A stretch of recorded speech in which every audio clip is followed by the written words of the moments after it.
Okay, our next chapter. Fantastic. It's so great to hear that so many of you have enjoyed listening to these as well. It's really nice to see your comments and everything, and knowing that actually you're enjoying the book as well, to be honest, which is really good. Our chapters today, the first one is called Abacaxi. You might be able to say that better than I can, but we'll have a go. The next morning, Fred startled awake with a handful of grass and moss in each hand. The nightmares were getting worse. He blinked, looking around. He wasn't in the den, but lying in the clearing near the pool. He had dreamt he heard his father weeping, which was ridiculous. His father never cried in his life. He had dreamt he was running home. Deep asleep, he must have heaved his body across the clearing. There were patches torn out from the grass around him. He brushed the mud from his face and crawled over to the den. Lila and Con lay asleep, their hair tangled together. But the pineapple wasn't there. Nor was Max. It took a moment for Fred to be sure he wasn't still asleep. Then he jumped to his feet, whispering, "Please, no, no, no." But there were no bones, no blood. Surely a jaguar would have left bones. Fred shook Lila awake. "Max is missing." What do you want?" she muttered. She tucked her knees up to her chin and batted him away. Sleeping. Max isn't here." "What?" Lila shot bolt upright. Her eyes still had sleep in the corners and they were wild. "Max," she called. She jumped to her feet, scrambling out of the den, tearing her skin on the thorns. "Max!" She stared around the clearing. Her voice rose to a roar. "Maxie, where are you?" Con came barreling out of the den. "What's happening? Are you all right?" She took one look at Lila's stricken face. "Max," she called. "Stupid idiot boy, what if something's eaten?" "Don't," said Lila, roundly on her. "Don't you dare." And then louder, her voice scraping at the air. "Max! Max!" "He might be by the river," said Fred. "We'll split up," said Lila. "If I go down to the river, will you go backwards towards the plain?" She stumbled forward, dizzy with panic. "Max!" One of the trees giggled. Max stepped out from behind a cedar at the edge of the clearing. "Boo!" he said.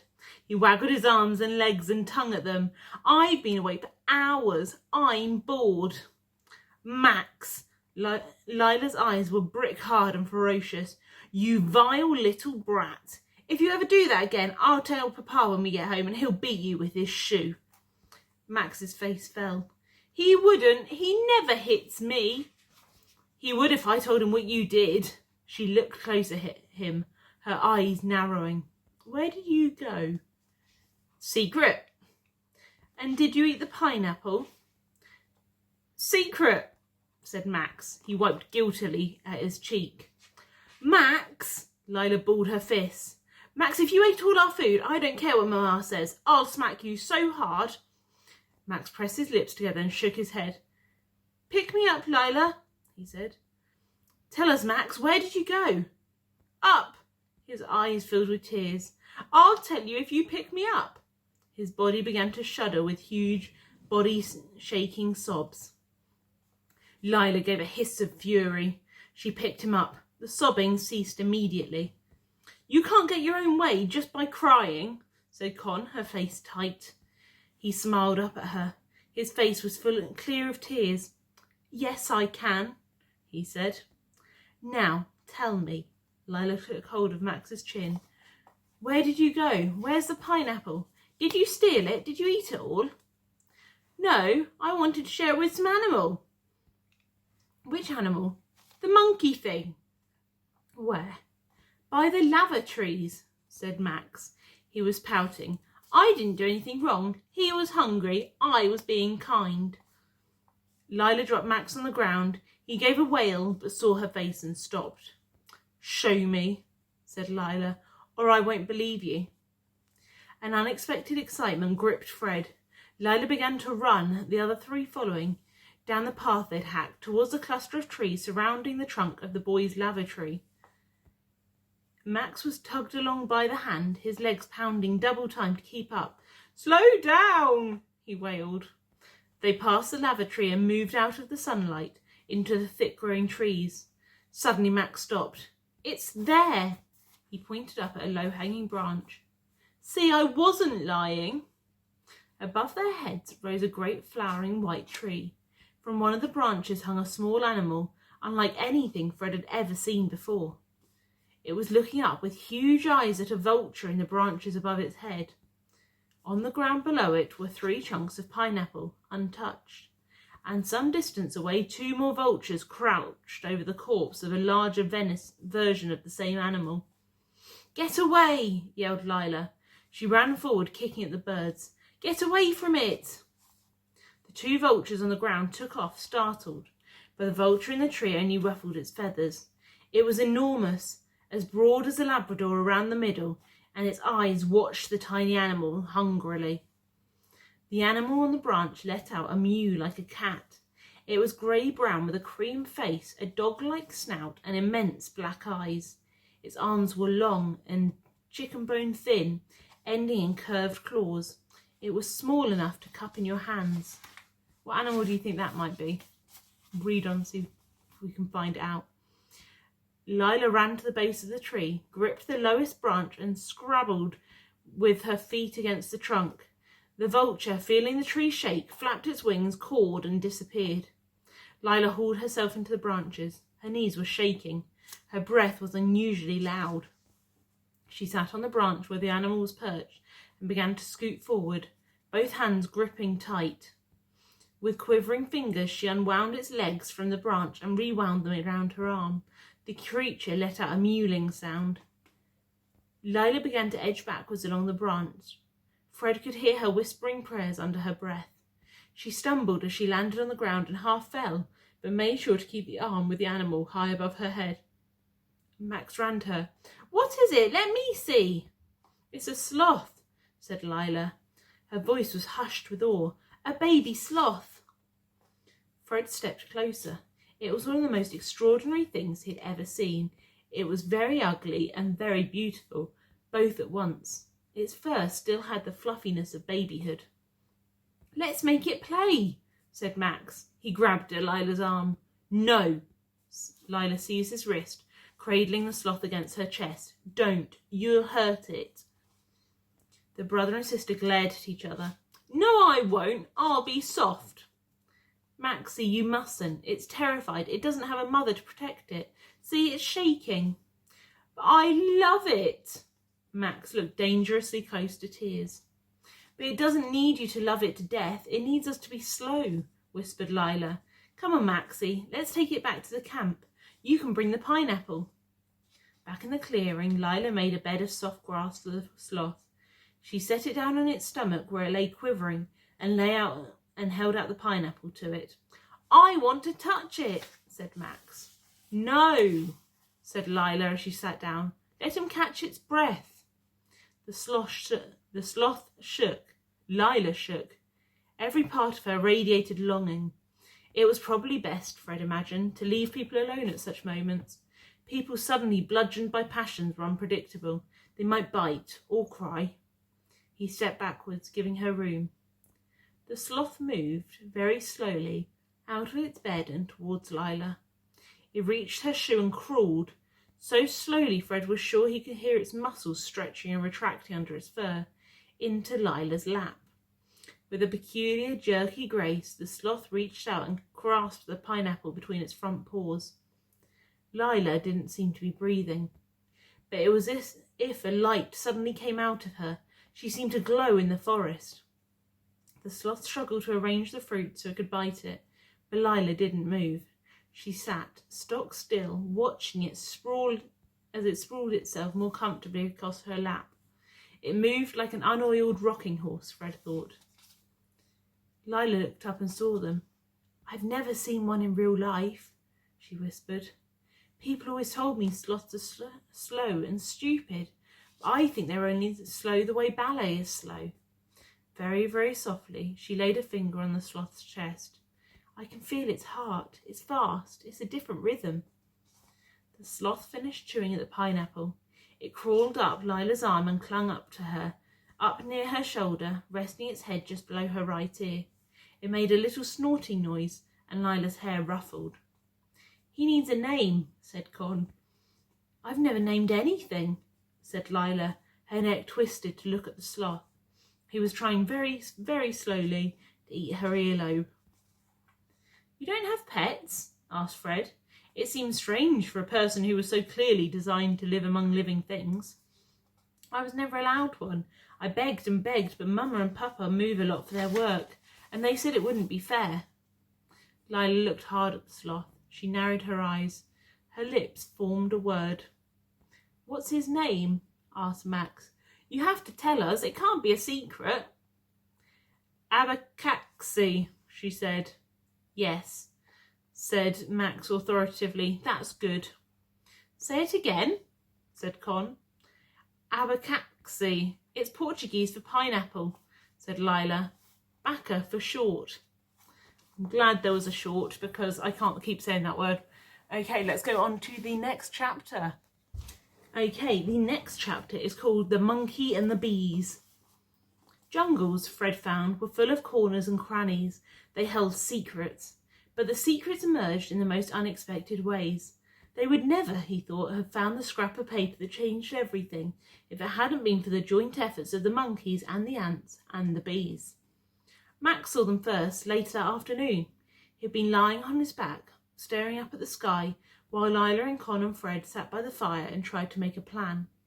The problem was, despite being told very firmly to stay put, Max kept trying to explore, and he was a small 5-year-old in a very large jungle. How sure are you that that raft will hold? Lila asked. Fred considered. The raft was wide and strong, and the vines were wrapped so thickly to secure it that the raft was now more green than brown. It looked like a rectangle of floating cricket pitch. But, he thought, the pilot had presumably just been as certain about the plane. Medium sure. He saw Con's face. Hi, medium. And walking would take weeks, he said. We know Manaus is on the Amazon, so if we sail downriver we should reach it. Max approached and sat on Lila's feet, tugging her sock. Lila! He dug a chunk of snot from his nose and wiped it on the grass. Except we don't know if Manaus is upriver or downriver from here, said Con, so we have a 50% chance of death. Lila, listen to me, said Max. But there's a 50% chance of life, said Fred. Con smirked, and he resisted the urge to flick Max's snot at her. Can you hear yourself? She said. Do you know how insane that sounds? Lila, Max tugged harder at her sock. Did you see how the monkeys fought the bees? What do you mean? Asked Lila. Bacca had taken up a position draped across one of her shoulders, back legs hooked under her armpit. He looked, Fred thought, like the epaulets on his father's old army uniform. It's the shoulder pieces. The monkeys won, said Max. I followed them. Max, what are you talking about? Lila picked him up and held his face close to hers, blazingly angry. I thought you were in the den. You know you're not allowed to move. I told you. If I can't trust you, I'm going to tie you to me. Max pouted. I didn't go far. I stayed away because I don't like bees. Maxie, don't lie. There are no bees, said Lila. I've seen every flying thing.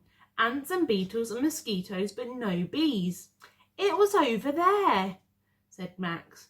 He pointed to the other side of the clearing, among tall rubber trees. In the high bits. Lila raised her eyebrows over Max's head. Was this a dream, Max, or in real life? Real life, said Max. I don't believe you. Real life, Max looked furious. Real life. The monkeys washed their hands in the ants and then they fought the bees.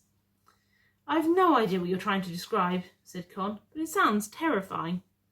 Max got up, roared and stamped, accidentally stepping on Con's knuckles. Con gave a yell and slapped his ankles. That hurt, she said. Don't hit him, said Lila. You're not paying attention, any of you, Max said. Listen. Fred looked at Max. The boy's eyes were unhappy and a little wild. We are listening, Max, he said. No, come. Max took hold of Con's hand and pulled her up and towards the trees, his small feet thumping determinedly on the earth. Con looked surprised, but let herself be led, jogging beside him. She didn't comment on the state of Max's hand, which was sticky with unknown substances. Fred and Lila ran after them. "There," said Max. "They were there." He pointed at an ant's nest and a great bulbous structure built on the tree's trunk, bulging out of it like a potbelly. There were no monkeys in sight. They were here really soon ago," said Max. "They'll come back." Skeptically, Fred sat down. Max sat on Lila's leg. Backer hung to Lila's shirt. Sitting still and empty-handed was not, Fred found, an easy thing to do. The things he was trying so hard not to think about, his father's face, his mother's voice, came crowding in, and darker things, the picture of all four of them starving, unfound in the green clearing, kept towards him. He tried to whistle, but his head swam, and he succeeded only in making a peculiar piping noise. "Fred," whispered Lila, "you'll scare the monkeys." And then, suddenly, the monkeys came. There were 3 of them, dark brown and strong-limbed and sweet-faced. Fred watched in awe as they chased one another up and down the trees, chittering. They whirligigged around the trees, flicking their tails, and then the largest of the monkeys, a mother with a baby hanging from her neck, laid her paws on the ant's nest. The ants swarmed over the monkey's paws and up her arms until her fur was black with them. Then, fast, before the ants would bite, the monkey rubbed her paws together. Con touched Fred's sleeve. "Is she killing the ants?" Fred watched the monkey lower her nose to her paws and sniff. "Is it like a perfume or a sort of drug?" he said. Suddenly, all 3 monkeys, as if at a signal, turned and leapt away towards the trees. "Let's follow them," said Lila. It isn't easy to keep pace with monkeys if you don't happen to be one yourself, and if you haven't eaten properly for days. They were all 4 weak, and Lila's hands were shaking. Con turned pale as they jogged after the monkeys' disappearing backs. The monkeys leapt into the branches of the great spreading rubber trees and halted. "Bees," said Max, in a self-satisfied voice. "I told you." Far above their heads, so far it was blurred with the distance, was a beehive. It was enormous, encased in a grey layer of resin, and the buzzing was astonishingly loud. Honey ran down the side of the tree. Lila's eyes widened. She held Backer more tightly. "They don't attack sloths, do they?" As they watched, the mother monkey approached the hive, broken open the protective layer, and plunged her paws into its depths. She broke off a piece of honeycomb and bit into it, dripping honey on her baby's head. The bees swarmed furiously, but didn't go close enough to sting. Lila's eyes were as wide as the sun. "I think the smell on her paws means that the bees didn't attack," she said. "It must be a repellent." "Let's try it," said Fred, already on his feet. "But what if it only works for monkeys?" said Con. "Well, there's only one way to find out." He thought of dinner, which would be pineapples if there were any left, and cocoa grubs if there weren't. "Wouldn't you like some honey?" "Just think for a minute before you—" But Fred was already running. He wound his way back to the ant's nest and waited, panting for the others to catch up. Then he laid his hands on its side. The ants swarmed onto his fingers and knuckles and wrists. It was like wearing a pair of black gloves.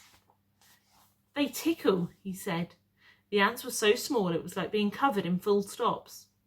"Now rub your hands," ordered Max. Quickly, like the monkeys."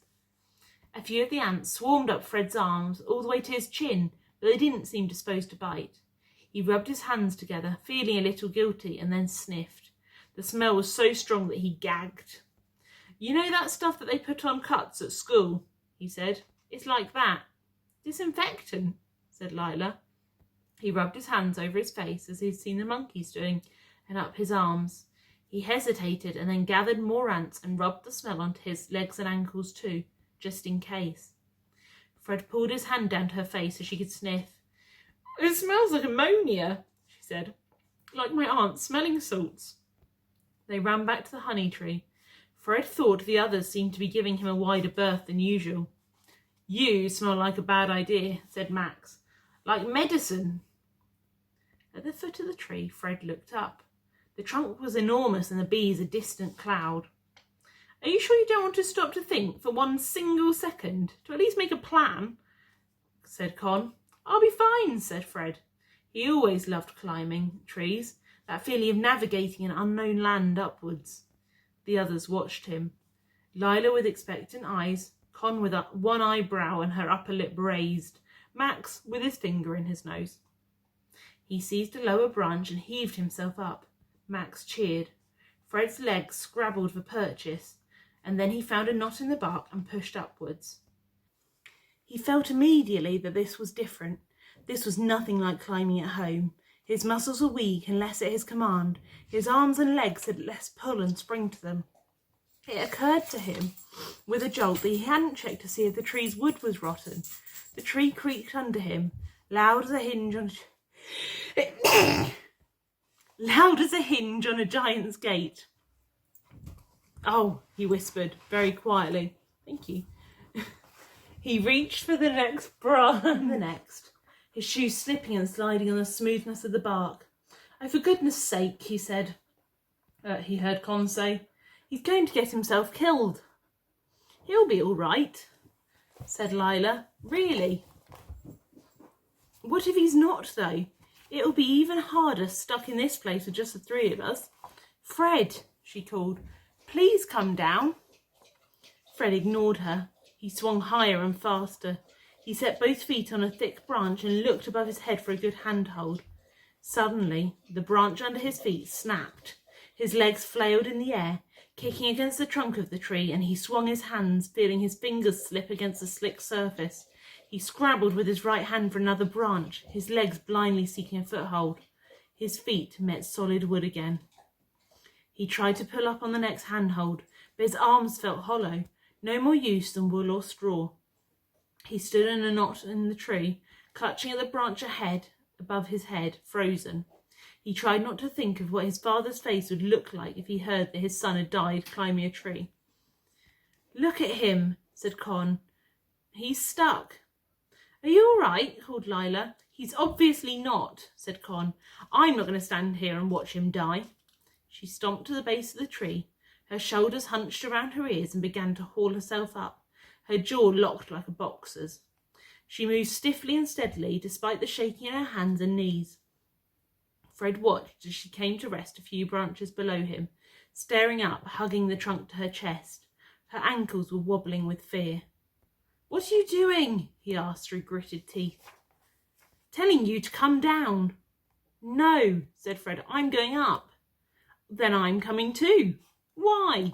You look stuck. I'm not. But he knew it wasn't true. He had no feeling in his arms. He looked down at Con. Her face was bloodless, so white it was almost blue, but full of determination. He tried to arrange his expression into easy curiosity. Even if I were, how would you be able to help? I'll go ahead, she said, and test the branches. If you have another scare like that, I bet you'd just fall down and die. I wasn't scared, said Fred. The words were out of his mouth before he could stop them. Yes, you were, said Con, facing up the tree. And so am I, so there. She moved ahead. She went far more slowly than he would have done, and her face was set with an expression that looked like fury. But she climbed steadily, testing each branch with her feet and wiping her hands on her skirt with every move. Fred unpeeled one hand from the branch. He pushed back at the angry uproar of fear. He followed Con. Gradually, as Fred climbed, the sway and the rhythm of it took over, and his breathing returned to normal. The hive came into sight. There were hundreds, perhaps thousands of buzzing insects. Bees don't have encouraging faces, do they? Said Con. Her voice was much higher than usual. Do it quickly so we can go down. Just a second. Fred crouched on the branch, his legs shaking a little, and stuffed leaves inside his nostrils so the bees couldn't stay up his nose. Don't come too close or you'll get stung. From far down below he heard Lila call encouragingly, You can do it! Max unencouragingly shouted, But also, if you both fall, would you be angry if we ate you? Fred stood, wrapping one arm around a thick branch to the right of him. With the other, he reached up and left, out over the vast drop, and pushed his hand into the fist-sized hole in the beehive that the monkey had made. The buzzing grew louder and more furious. Fred braced himself. The bees swarmed angrily around him, and a few rebounded off his shorts, but not a single bee touched his skin. Triumphantly, he broke off a fistful of honeycomb, and then another. "It works," Fred said. A bee buzzed into his mouth. He swore and spat it out, jerking his head, and felt the tree sway under him. "Where do we put it?" asked Con. "We could drop the chunks of honeycomb down to Lila," Fred said, "but they might get stuck in the leaves." "If all of this was for nothing," Con began. "No, I've got an idea." He braced himself and looped one arm around a branch. With his free hand, he tucked his shirt into his shorts, then dropped the honey inside his shirt front. He licked his fingers. "Ah," he said. He had forgotten that they were covered in dust from the bark and the remnants of the ants. But even so, the honey was spectacular. It made his skin buzz. "Can I have some?" asked Con. "I thought you wanted to get down." She was shaking so hard her knees were jumping, but she lifted her chin defiantly. If you can, I can." It was just as Fred edged around the great trunk of the tree towards her that he saw it. Something red, the size of an apple, tied tightly with vines to the branch. His breath stopped. He leant backwards to see better. "Fred, don't," said Con. "I'm fine." He grabbed a handful of tree branch. "Look above your head." The red thing wasn't a plant.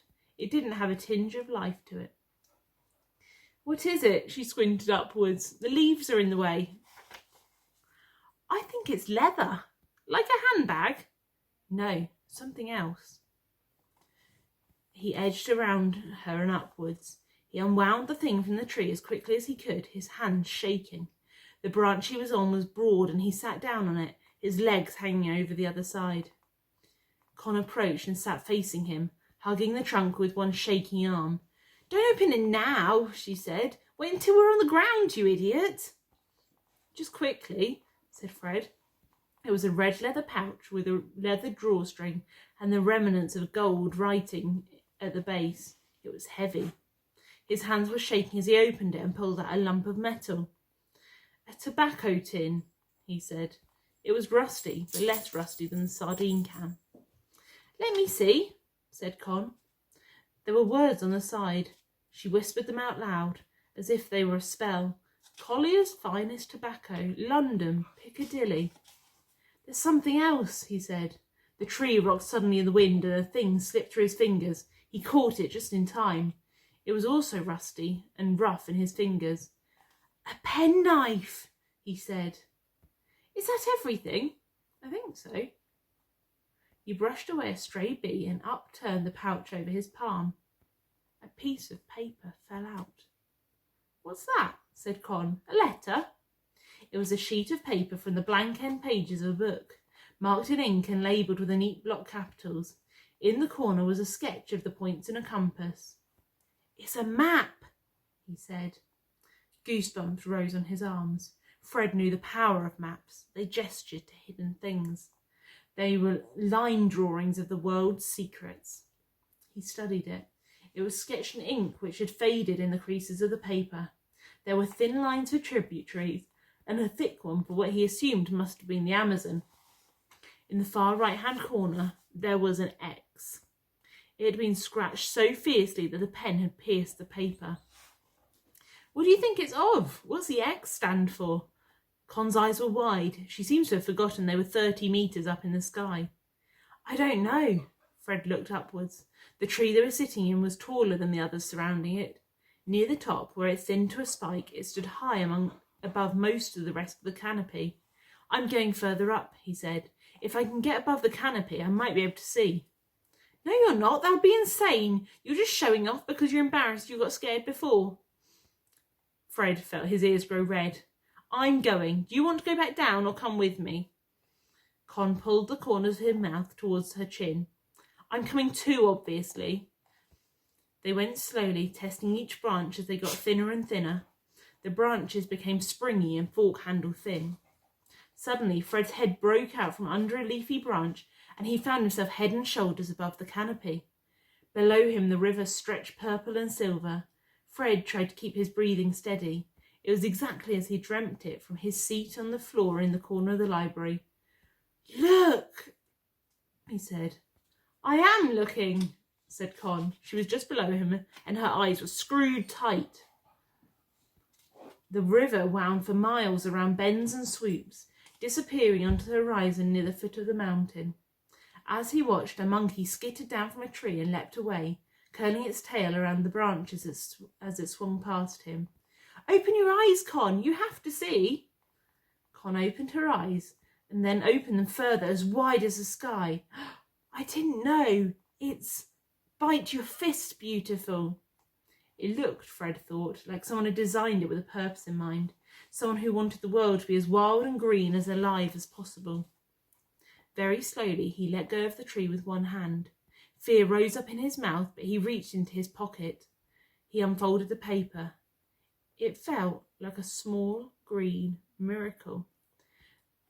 The map matched exactly what he saw. It might have been drawn from precisely this position, or one very close. He peered down at the map. "That's us," he whispered. "And that bend, that's the place we moored." There were ink curves, intricately sketched, that matched exactly, or almost exactly, the world below them. "Where's the X?" asked Con. Fred shielded his eyes. "That way, but I can't see anything." The horizon was a green smudge. He couldn't see which way the river wound. "We should mark where we are, on the map," said Con. You are here." Fred looked down at his hands. The cuts on the knuckles from the crash were just beginning to heal. He bit the scab off one of them, squeezed out a drop of blood, and put a spot of red on the map to mark where they were. "That's disgusting," said Con. "Good idea." Fred grinned. "Let's go down," he said. "There's honey for lunch." He swung down from the tree faster than he should have. A lot of skin got left on the knot of bark halfway, and he got poked in the eye by a branch. Con followed more slowly, whispering instructions to herself. Honey was seeping through his shirt as he thumped the last 2 feet of the forest floor, but his heart was spinning. "You're alive," said Max. He threw his arms around Fred's legs and tried to bite his knee in celebration. "We were just thinking we were going to eat you." "Try not to sound so disappointed," said Fred, grinning. Con reached the lowest branch of the tree. She hesitated, readying for the jump. Lila held out a hand, but Con ignored it and thumped to the forest floor. "We made a discovery," she said grandly. "Really? What is it? Food?" asked Lila. "Wait and see. Let's get to the clearing first," said Con. Then, as if a valve had been released inside her, she let out a cough that was half laughter and half triumph. "I've actually never climbed a tree before." "Never?" asked Lila. "Then that was actually quite amazing." "I know," said Con. "I think so too." As soon as they reached the den, Fred pulled off his shirt and scraped off the honey in piles on wide leaves. He crossed to the pool and splashed water on his chest and shirt. The bark and dust had stuck to the honey and had made a surprisingly tenacious paste. "Hurry up, Fred," called Max. Fred gave up and put his sticky shirt back on, then ran back to the den. Lila was turning the tobacco pouch over with careful hands. Bacca was hanging around her throat like a necklace, sniffing her collarbone. "It's red," said Lila. "Tobacco pouches are usually brown." "So?" asked Con. Lila leant forward, her eyes shining. "Bees can't see the colour red, they see it as black. What if someone wanted the bees to protect the pouch from other animals? The bees can't see it's not just part of the tree, so they would have been suspicious." "Do bees feel suspicious?" asked Con sceptically. Lila flushed. "It's just an idea, but Mama says in the jungle you should avoid red. It's poison colour. Whoever owned this would have counted on that. They must have been planning to come back for it." Fred felt an electric shiver pass over his skin. "There's more. Keep looking." "A map?" Lila unfolded the paper on a wide flat stone. "What's the X?" "We couldn't see," said Con. "It was too far." "Maybe treasure," said Lila. "Maybe a secret tribe." "Cannonballs," said Max. "Don't," said Con. Or maybe he didn't know what it was. Maybe it's just where he was going, said Fred. I wonder if he knew. Max laid one small hand over Fred's mouth. I'm hungry. Are we going to eat the honey?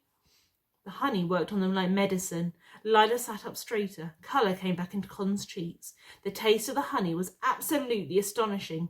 Sweet and earthy and wild. It made Fred want to turn backflips across the jungle floor. It was a taste rich enough and deep enough to make them forget, just for half an hour, about the map.